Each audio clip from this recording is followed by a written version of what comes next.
अस्सलामुअलैकुम वरहमतुल्लाहि वबरकातुह।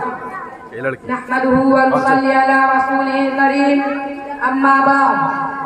लहू वतन के शहीदों का रंग लाया है, लहू वतन के शहीदों का रंग लाया है, उछल रहा है जमाने में नामे आजादी।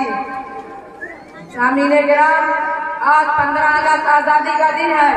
हम सब यहाँ आजादी का जश्न मनाने के लिए जमा हुए हैं। हमारे बुजुर्गों ने अपने तन मन धन और जान की बाजी लगाकर इस देश को अंग्रेजों की गुलामी से आजाद कराया। तब हम सब यहाँ इस शान और शौकत के साथ अदीमुशान जश्न आजादी मना रहे हैं। मोहतरम हज़रात, आज से 250 बरस कबल हमारे मुल्क हिंदुस्तान पर अंग्रेजों ने तसल्लुत कायम कर दिया था।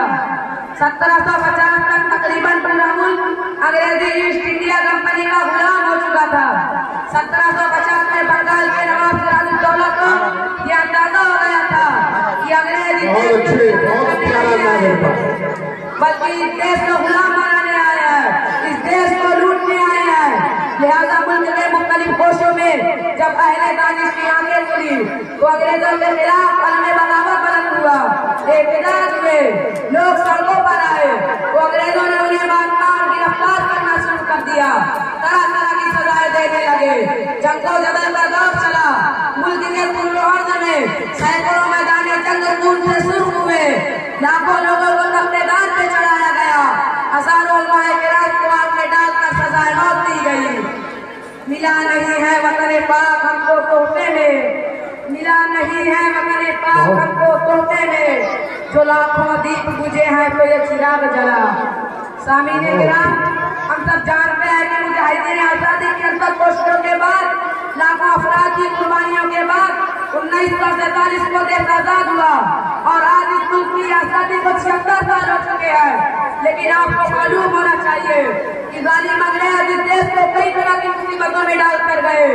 अंग्रेजों ने इस देश के टुकड़े कराए, अंग्रेजों ने इस देश में हिंदू मुस्लिम को लड़ाने के लिए नफरत और फसाद का बीज बोया। अंग्रेज तो चले गए लेकिन अपने बाद अपने हजारों हिमायतकारों और देश के गद्दारों को छोड़ गए, जिन्होंने कल तक अंग्रेजों के तलवे चाहते थे और चंद पैसों और ओहदे के लिए जालिम अंग्रेजों का साथ दिया था। बाद में वही लोग इस मुल्क की पुरअमन फिदा के लिए नफरतों का साथ गैर आलूमानस बन गए हैं। अंग्रेजों के बाद यही लोग अंदरूनी खाना इस मुल्क में हिंदू मुस्लिम किरात भड़काते रहे, दंगे करवाते रहे, मुसलमानों को आतंकवादी बनवाकर हिंदू भाइयों को डराते रहे। आज 60-70 साल की साजिशों का नतीजा है कि मुल्क पर उन्हीं की पैरोकारी हुकूमत कायम है।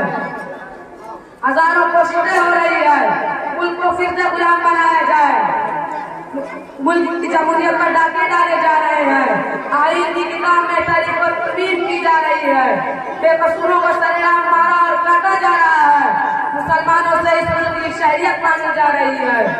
ये सब कुछ इसलिए हो रहा है कि इस मुल्क को हिंदू राष्ट्र बनाकर सीधे तौर गुलामी की जंजीर में जकड़ दिया जाए।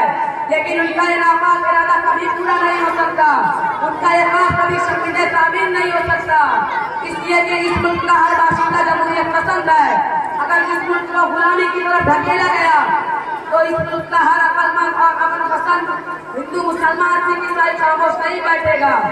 मोहतरम हज़रात, अगर हुकूमत की कुर्सियों पर बैठने वाले सिटीजनशिप अमेंडमेंट एक्ट अगर वो RTI में तब्दील करके, अगर वो ट्रिपल तलाक का बिल पास करके, अगर वो देश के मशहूर मकामात और देश की चीजों को गिरवी रखकर, अगर वो 2 बॉडी का IT सेल बनाकर, अगर वो RSS की दलाली का दम भरकर, अगर वो यूनिफॉर्म स्किल कोड की बात करते, अगर वो बाबरी मस्जिद की जगह राम मंदिर बनाकर, अगर वो सेकुलर देश में हिंदू राष्ट्र की बात कर इस खुशफहमी में मुब्तला है कि अभी देश को गुलाम बनाना आसान है, ये इनकी खामख्याली है, ये इनकी गलतफहमी और खोटी सोच का नतीजा है।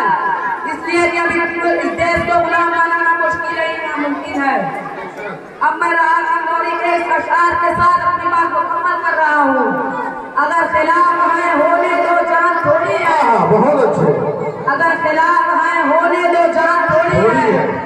ये सब धुआं है, कोई आसमान थोड़ी है। जो आज साहिबे मसरत है कल नहीं होंगे, जो आज साहिबे मसरत है कल नहीं होंगे। किराएदार है, जाती मकान थोड़ी है। लगेगी आग तो आएंगे घर का इज्जत में, लगेगी आग तो आएंगे घर का इज्जत में। यहाँ पे सिर्फ हमारा मकान थोड़ी है। बहुत सभी का खून है शामिल यहाँ की मिट्टी में, सभी का खून है शामिल यहाँ की मिट्टी में। किसी के बाप का हिंदुस्तान थोड़ी है। बहुत अच्छे। नारे तकबीर। 15 अगस्त, यौमे आजादी, महात्मा गांधी, मौलाना कासिम नानोतवी, पंडित जवाहरलाल नेहरू, मदरसा हिदायतुल इस्लाम।